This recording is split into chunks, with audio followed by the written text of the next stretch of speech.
দেশে ফিরেছেন প্রধানমন্ত্রী শেখ ইউনূস হাসিনা। আর বাংলাদেশে আসবে না। আপনারা গোপালগঞ্জ থেকে 3 থেকে 5 লক্ষ লোকের মাস টু টাকা করেন। আসসালামু আলাইকুম সুপ্রিয় দর্শক বন্ধুরা, এবার শেষ পর্যন্ত ফাইনাল খেলা দেখাতে চলেছে বাংলাদেশ আওয়ামী লীগ। দর্শক বন্ধুরা, এবার শেষ পর্যন্ত আমেরিকা তাকে নাকি দেশে ফিরছেন না বাংলাদেশের প্রধান উপদেষ্টা ডাক্তার ইউনূস। দর্শক বন্ধুরা, এমন কিছু ভয়াবহ তথ্য তুলে ধরেছি এবং সেই সাথে এই সকল বিষয়গুলোকে কেন্দ্র করে এবার নানা আলোচনার জন্ম দিয়েছে। এদিকে বাংলাদেশের প্রধানমন্ত্রী শেখ হাসিনা নাকি আবারও তিনি বাংলাদেশের ক্ষমতায় যুক্ত যাচ্ছেন। দর্শক বন্ধুরা, চলুন আমরা সেই সকল বিষয়গুলো পরিপূর্ণ জেনে নেই। তবে কি এমন কিছু ঘটনা ঘটতে যাচ্ছে এবার আওয়ামী লীগ যেই সকল বিষয়গুলোকে কেন্দ্র করে এবার কঠিন বার্তা দিয়েছে। তো দর্শক বন্ধুরা, চলুন আমরা পুরো ভিডিও দেখে নিই। অবশ্যই পুরো ভিডিও দেখবেন, তাহলে এই সকল বিষয়গুলো পরিপূর্ণ বুঝতে পারবেন। আসসালামু আলাইকুম, সবাইকে সালাম ও শুভেচ্ছা জানাচ্ছি। আজকের এই দেশের ক্রান্তিকালে আমাদের সকলের মনে, বাংলাদেশিদের মনে একটি প্রশ্ন জাগ্রত হচ্ছে এবং সবাই একটি প্রশ্ন করছে যে আমাদের যেই অবৈধ সুদখোর ইউনূস, যে উনি যে যুক্তরাষ্ট্র গিয়েছেন, উনি আর ফিরবেন কি ফিরবেন না, উনি ফিরতে পারবেন কি পারবেন না, এই প্রশ্নগুলো অনেকে আমাকে করছেন এবং অনেকে মনে মনে এই প্রশ্নগুলো উদ্ভব হচ্ছে, জাগ্রত হচ্ছে। সো আমি মনে করি যে ডক্টর ইউনূস যুক্তরাষ্ট্র থেকে ফিরতে পারবেন না বা ফিরবেন না, এইরকম কিছু আলামত আমরা দেখতে পাচ্ছি এবং সে আলামতগুলো যদি আরো ঘনীভূত হয়, করা যায়, তাহলে আসলেই ডক্টর ইউনূস যুক্তরাষ্ট্র থেকে ফিরবেন না এবং আসবেন না। এবং আমরা যদি সেইভাবে সকলে যদি কাজ করতে পারি, তৃণমূলের কর্মীরা, তাহলে প্রধানমন্ত্রী শেখ হাসিনা আবারও প্রধানমন্ত্রী হিসেবে দায়িত্ব নেবেন এবং দায়িত্ব পালন করতে পারবেন। কতগুলো লক্ষণ দেখা যাচ্ছে যে কেন ইউনূস আসতে পারবেন না। আপনারা যদি দেখেন সাম্প্রতিককালে যে বিষয়গুলো দেখেন, যে হাসনাত, সার্জিস এবং সমন্বয়কারীদের সারা বাংলাদেশে যে উৎপাত দেখেছেন, তারা বা সারা বাংলাদেশে যেভাবে উৎপাত শুরু করেছিল, সে উৎপাতটি কিন্তু এখন নেই। কারণ ওনারা যে এই দেশের মানুষের কাছে, সমন্বয়কারীরা, হাসনাত, সার্জিসরা যে দেশের মানুষের সাথে, সাধারণ ছাত্র ছাত্রীদের সাথে প্রতারণা করেছেন, এই বিষয়টি মানুষ জেনে গিয়েছেন। এবং সর্বশেষ ওনারা যে ত্রাণের টাকা মেরে দিয়েছেন এবং বিভিন্ন অফিসারদেরকে, সচিবদেরকে নিয়োগ দিয়েছেন টাকা নিয়ে, এই বিষয়গুলো যখন মানুষের সামনে পরিষ্কার হয়ে গিয়েছে, তখন জনসমর্থন তাদের কাছ থেকে উঠে গেছে এবং ছাত্ররাও, সাধারণ ছাত্র ছাত্রীদের ন্যূনতম কোনো সমর্থন ওদের কাছে নেই। তাই এখন কিন্তু আপনারা সার্জিস, হাসনাত ওদেরকে আর দেখছেন না। সে দাবরানি দিয়ে বেড়ানোর অবস্থা কিন্তু ওদের নাই। এবং কেউ কেউ মনে করছেন যে, কেউ বলছে যে ওরা পালিয়ে গেছে, কেউ বলছে যে ওরা কোথাও পলাতক, কেউ বলছে, বিভিন্ন প্রশ্ন উদ্ভব হচ্ছে। বাট ওভারঅল যেটি হচ্ছে, সার্জিস, হাসনাত বা সমন্বয়কারীরা নেই, আগের জায়গায় নেই। ওদেরকে আর সেভাবে কেউ সাপোর্ট করছে না, এদের চ্যাপ্টার ক্লোজ।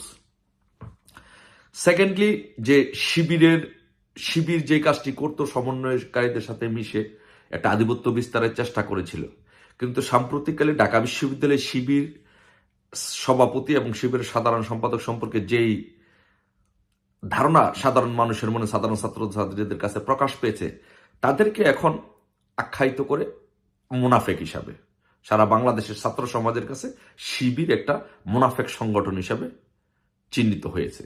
সো এই জন্য শিবিরেরও কোনো বেস বাংলাদেশের মাটিতে এখন আর নেই। সো এখন আরেকটি প্রশ্ন হচ্ছে যে, এখন যেটি করতে হবে, সেই কাজটি করার আগে আরো দুইটি বিষয় আমি বলতে চাই। তারপরে আমরা সিদ্ধান্ত নিতে পারবো যে ডক্টর ইউনূস আসতে পারবে কি আসতে পারবে না, আসবে কি আসবে না, এবং আমাদের কি কি করতে হবে সেই জন্য। আরেকটি যে বিষয় দেখবেন, যে সারা বাংলাদেশে বিএনপি, জামাত কিন্তু সারা বাংলাদেশে সবকিছু দখল করে নিয়েছে। লুট, তরাজ, অগ্নিসন্ত্রাস, দখলদারিত্ব সবকিছু করছে। কিন্তু বিএনপির ভারপ্রাপ্ত চেয়ারপারসন তারেক রহমান কিন্তু বাংলাদেশে যাচ্ছেন না। সো তারেক রহমান কেন বাংলাদেশে যাচ্ছেন না, এই প্রশ্নটি আপনারা নিজে নিজে করেন এবং উত্তর খুঁজেন। বাট আমি বলে দিচ্ছি উত্তরটা, সেটি হচ্ছে তারেক রহমান যদি বাংলাদেশে যান, উনি এয়ারপোর্ট থেকে অ্যারেস্ট হবেন, এই কারণে উনি বাংলাদেশে যাচ্ছেন না। তারপরে আরেকটি প্রশ্ন হচ্ছে যে, আপনাদের কাছে প্রশ্ন যে খালেদা জিয়া কেন বিদেশে চিকিৎসার জন্য যাচ্ছেন না? যখন আওয়ামী লীগ সরকার যখন ক্ষমতা ছিল, তখন তো খালেদা জিয়া প্রতি ঘন্টায় ঘন্টায় মারা যেত। ওনার প্রতি শ্রদ্ধা রেখেই বলছি, উনি একজন সাবেক প্রধানমন্ত্রী, বাট এরকম বিএনপির আচরণটা এরকম ছিল, উনি প্রতি ঘন্টায় ঘন্টায় মারা যেত, যে এই এখন মারা যাবে, ওনার চিকিৎসা বাংলাদেশে নেই, বহু নাটক কাহিনী। কিন্তু এখন তো সারা বাংলাদেশ ওনাদের দখলে, তো ওনারা এখন তাকে বিদেশ পাঠাচ্ছেন না কেন? উত্তর হচ্ছে, উনি যদি বিদেশে যান তাহলে আর ওনাকে বাংলাদেশে ব্যাক করতে দেওয়া হবে না। তারপরের প্রশ্ন হচ্ছে যে সেনাবাহিনী নিয়ে আমি কিছু কথা বলি, যে সেনাবাহিনীদেরকে ম্যাজিস্ট্রেসি পাওয়ার যে দেওয়া হলো, কিন্তু ম্যাজিস্ট্রেসি পাওয়ার দেওয়ার পরে সেনাবাহিনীর কোনো অ্যাকশন দেখেছেন? না, কোনো অ্যাকশন দেখেন নাই। সেনাবাহিনীর ভিতরে স্পষ্ট দুইটা ভাগ, একটা হচ্ছে আওয়ামীপন্থী আর একটা হচ্ছে বিএনপি জামাতপন্থী।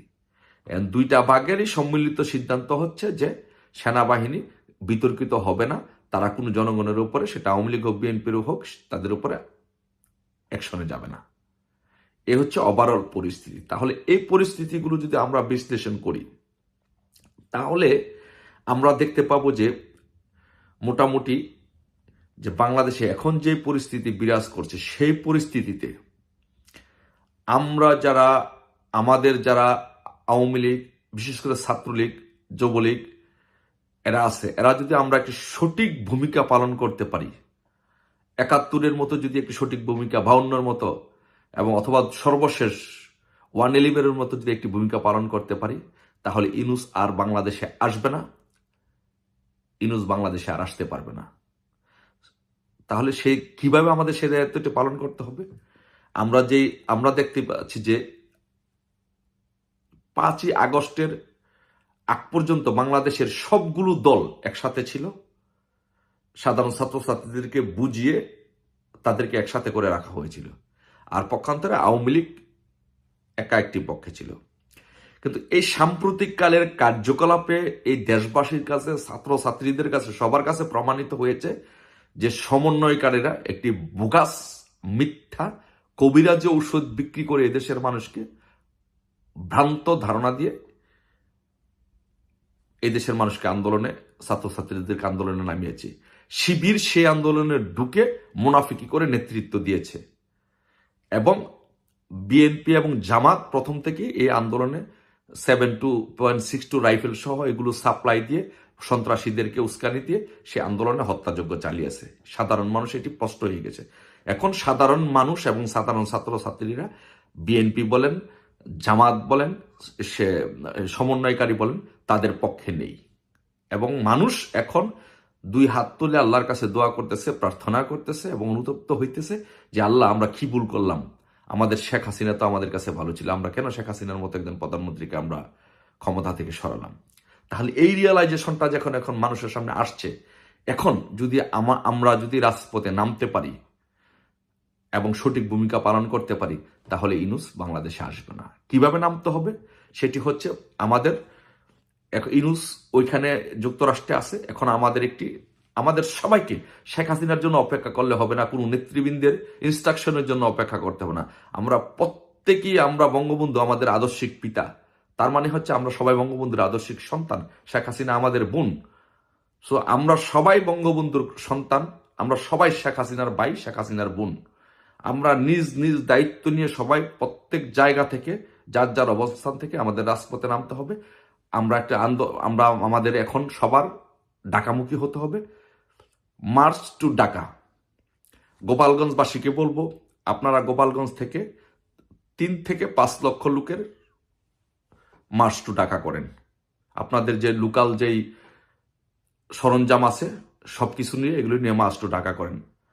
তারপরে যার যার এলাকায় যে বিশেষ সরঞ্জামাদি আছে, বিশেষ বিশেষ এলাকার, গোপালগঞ্জের বিশেষ এলাকা কিছু সরঞ্জাম আছে, ব্রাহ্মণবাড়িয়ার বিশেষ কিছু সরঞ্জাম আছে, যেমন টেটা, এগুলো নিয়ে আমাদের সবার যাত্রা করতে হবে ঢাকার দিকে, মার্চ টু ঢাকা।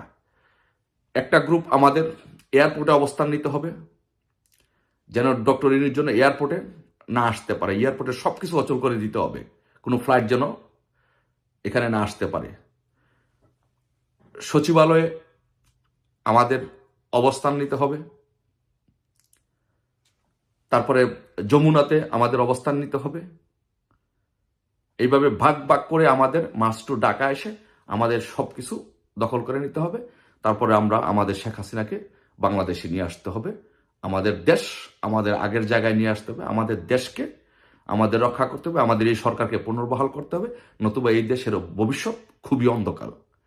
আপনার সন্তান, আপনার বাপ, আপনার মা, আপনার ভাই বোন, আত্মীয় স্বজন কেউ নিরাপদ থাকবে না। তো তাদেরকে রক্ষা করতে হলে, এই দেশকে রক্ষা করতে হলে, এই কোমলমতি ছাত্রছাত্রীদেরকে রক্ষা করতে হলে পূর্বের ন্যায় 52, 69, 71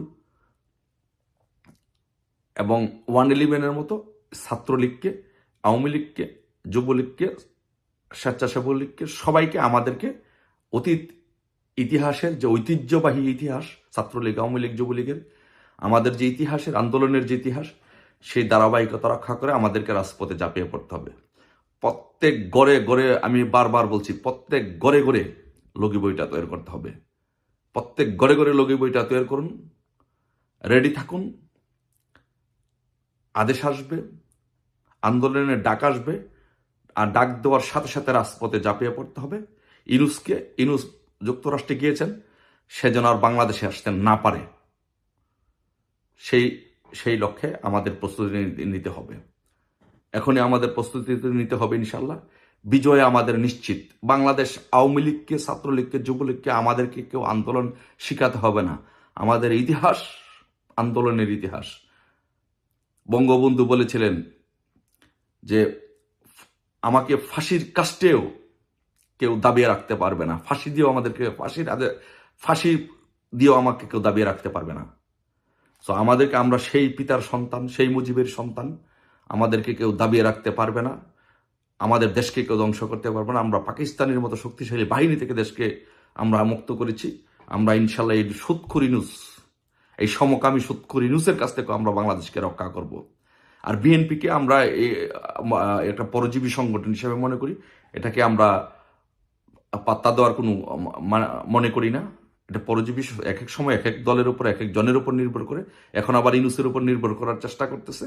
সো এক আন্দোলনে, এক ধাক্কায়, এক লগি বৈঠার আন্দোলনে সব জনে বেসে যায়, সেই প্রস্তুতি নিয়ে সবাইকে মাঠে নামতে হবে।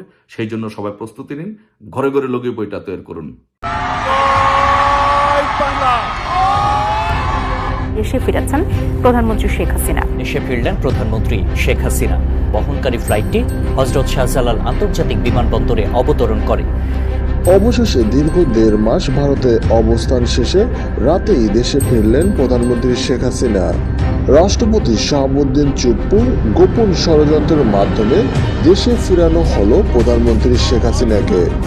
ইতিমধ্যেই শাহজালাল আন্তর্জাতিক বিমানবন্দরে ভিড় করে আওয়ামী লীগের লাখো নেতাকর্মী।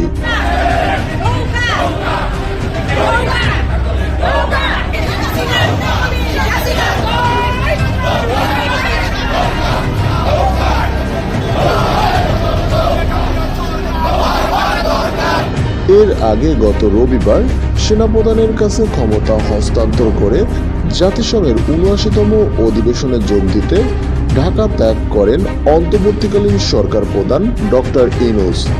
সেনাপ্রধানের কাছে ক্ষমতা হস্তান্তর প্রেক্ষিতেই রাষ্ট্রপতির বিশেষ নির্দেশে এবং সেনাবাহিনীর বিশেষ সহায়তায় রাতে দেশে ফিরছেন প্রধানমন্ত্রী শেখ হাসিনা। অবশ্যই বুঝতে পেরেছেন এবার আওয়ামী লীগ তারা নতুন কিছু পরিকল্পনা করে সাজাচ্ছে এবং সেই সাথে ডাক্তার ইউনূসকে তারা নাকি বাংলাদেশে ঢুকতে দেবে না। 5 লক্ষ মানুষ নাকি ঢাকায় এসে জড়ো হয়ে এমন ঘটনা ঘটাতে যাচ্ছে। এবার এই সকল বিষয়গুলোকে কেন্দ্র করে আপনারা হয়তো বুঝতে পেরেছেন, তবে এই ঘটনাগুলো অত্যন্ত কঠিন হবে আওয়ামী লীগের জন্য। ইতিমধ্যে আওয়ামী লীগের কোমর ভেঙে গিয়েছে, আর তারা যদি এমন ঘটনা ঘটাতে পারে তাহলে ঐতিহাসিক হয়ে থাকবে। তো দর্শক বন্ধুরা, আপনারা পুরো ভিডিও দেখে এবং সেই সাথে এদিকে বাংলাদেশের সাবেক প্রধানমন্ত্রী শেখ হাসিনাকে বাংলাদেশে ফেরার আপনাদের কাছে কি মনে হয়? তবে কি তিনি ফিরতে পারবেন? এবং সেই সাথে ডাক্তার ইউনূস কি তিনি আর আমেরিকা থেকে দেশে ফিরতে পারবেন না এবং দেশে ফিরবেন না, অবশ্যই কমেন্ট করে জানিয়ে দিবেন। এবং সেই সাথে এই সকল কথাবার্তাগুলো শুনে, এই সকল তথ্যগুলো জেনে আপনাদের কাছে কী মনে হয়েছে অবশ্যই কমেন্ট করে জানিয়ে দিবেন। তো দর্শক বন্ধুরা, ভালো থাকুন, সুস্থ থাকুন। আল্লাহ হাফিজ। আসসালামু আলাইকুম রহমতুল্লাহি বারাকাতুহু।